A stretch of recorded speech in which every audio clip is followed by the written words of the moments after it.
Do you want to know why your habits fail? Because you're trying to act like someone you don't believe you are. Change your identity and the actions follow. Section 1. The problem. Why habits don't stick. Most people try to change their lives by focusing on outcomes. I want to lose 10 pounds. I want to get promoted.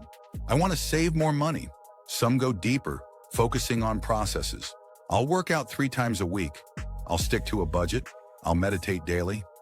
But here's the problem. If your identity doesn't change, the habits feel forced. You're fighting yourself. Think about it.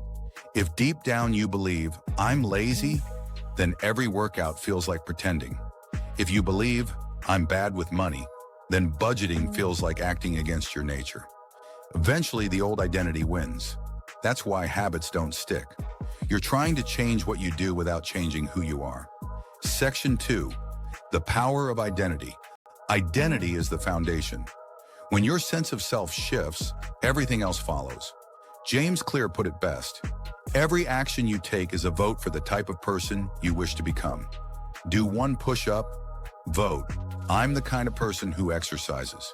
Save 10 pounds, vote, I'm financially disciplined. Write 1 page, vote, I'm a writer. Neuroscience backs this up. Each repeated behavior strengthens neural pathways. You're not just building a habit, you're proving to your brain, this is who I am.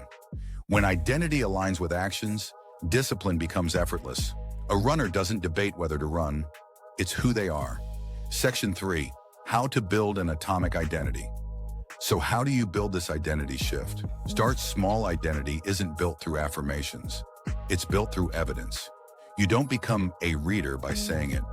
You become one by reading 1 page a day. The identity loop belief, I'm a disciplined person. Action, show up and do something small. Evidence, you see yourself following through. Stronger belief, identity reinforced. Every cycle of this loop strengthens your self-image. Stack wins. Think of it as casting votes. Each small action is a ballot cast for your future self. The more wins you stack, the harder it becomes to see yourself any other way. Section 4. Breaking old identities. But here's the catch. Building a new identity means letting go of the old one. We all carry invisible scripts. I'm just not a morning person. I've always been bad with money. I'm too inconsistent. These aren't truths. They're identities you've repeated until they became beliefs. The way to break them isn't with positive thinking, it's with new evidence. Every time you wake up early, even once, you chip away at I'm not a morning person. Every time you save money, even a small amount, you weaken the identity of being bad with money.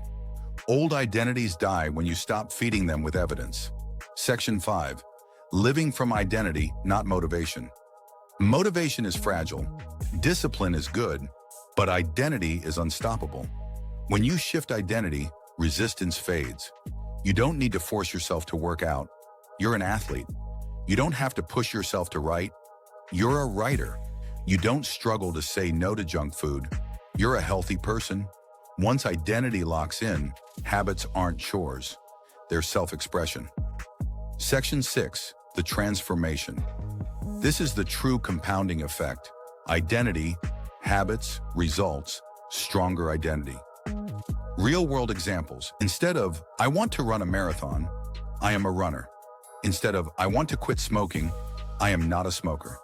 Instead of, I want to save money, I am financially disciplined. The outcome is just a byproduct of who you are becoming. Identity sets the ceiling. Expand your identity, and you expand what's possible for your life. Closing, stop asking, what do I want to do? And start asking, who do I want to become?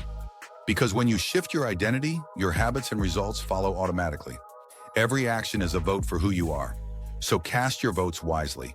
If this resonated, subscribe and join me as we explore habits, neuroscience, and peak state performance.